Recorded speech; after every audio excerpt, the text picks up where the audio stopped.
ഉള്ള ആളുകളെ ഈ വീഡിയോ ഒന്ന് കാണുക. അതേപോലെ തന്നെ ഞാൻ ഈ പറയുന്ന കാര്യങ്ങൾ നിങ്ങൾക്കും ഉണ്ടോ എന്ന് നോക്കുക. എൻ്റെ കയ്യിൽ ഞാൻ ഉപയോഗിക്കുന്ന ഫോൺ എന്ന് പറഞ്ഞാൽ iPhone 14 ആണ്. അപ്പോൾ ഞാനതെടുത്ത് 1 വർഷമായപ്പോഴത്തേന് ബാറ്ററിൻ്റെ ഹെൽത്ത് ഇങ്ങനെ കുറഞ്ഞു വരിക. ഇപ്പോൾ എൻ്റെ ബാറ്ററി 87% ആയിട്ടുണ്ട്. അപ്പോൾ ഞാനിത് എന്ത് ചെയ്യും എന്നിങ്ങനെ വിചാരിച്ച് നിൽക്കുമ്പോഴാണ് എൻ്റെ ഗൾഫിൽ നിന്ന കൂട്ടുകാരൻ എന്നോട് പറഞ്ഞത്, ഞാൻ ഗൾഫിൽ ഉപയോഗിക്കുന്ന സമയത്ത് ബാറ്ററിൻ്റെ ഹെൽത്ത് കുറയാറില്ല, നാട്ടിൽ വന്ന സമയത്ത് ബാറ്ററിൻ്റെ ഹെൽത്ത് കുറയണമെന്ന് അവൻ പറഞ്ഞു. അപ്പോൾ ഓനൊരു സജഷൻ പറഞ്ഞത് എന്താ വെച്ച് കഴിഞ്ഞാൽ കഴിയുന്നതും പവർ പ്ലഗിൽ കുത്താൻ. അപ്പോൾ ഞാനത് നോക്കിയിട്ട് പവർ പ്ലഗിൽ ഇപ്പോൾ കുത്തൽ തുടങ്ങിയപ്പോൾ എൻ്റെ ഫോണിൽ ആ 87 എന്നുള്ളത് കുറയണില്ല.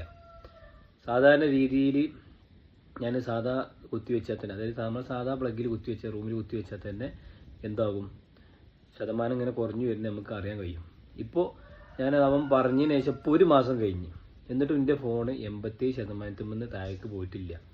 അപ്പോൾ അത് നിങ്ങളുമായിട്ട് ഷെയർ